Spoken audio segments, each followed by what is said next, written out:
do you think the economic impact will be? Sitting where we are today, knowing what's on the table in terms of the existing tariffs, your expectations for future tariffs, how significant will the damage be to China's economy?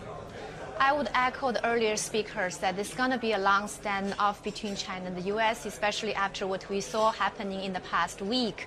And also, it's very likely that the U.S. is going to announce the further tariffs on the rest of the imports from China, and that could happen late this year or earlier next year.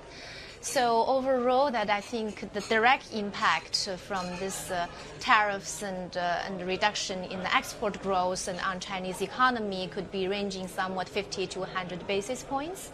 But obviously, we also have to consider an indirect impact, and as a result of this trade tension between the two largest economies in the world and bringing down the external demand and global growth and down the road, and also the negative impact, particularly to the business community in terms of investment activities, and both the foreign direct investment and also the domestic investment in the face of these rising uncertainties and tensions. Are you already seeing that impact in investment? Because some of the data we see, various economists, strategists will say part of this is just the cyclical transition in China, the economic slowdown that was already underway. Can you at this stage pinpoint and say this data weakness is down to the trade tensions?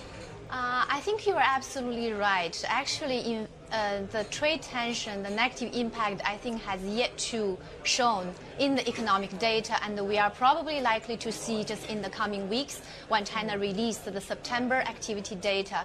And because export growth has been holding up reasonably well, and partly due to the front loading and behaviors, but we see the latest PMI export orders really collapsed, and that really points to a more visible slowdown of the exports down the road.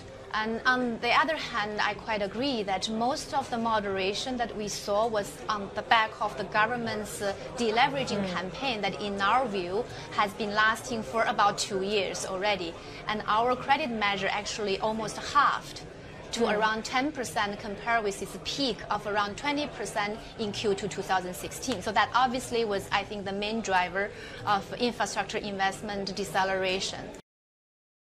Still watching? Perfect. Click here to watch another great video from CNBC International. Oh, and don't forget to subscribe. Thanks for watching.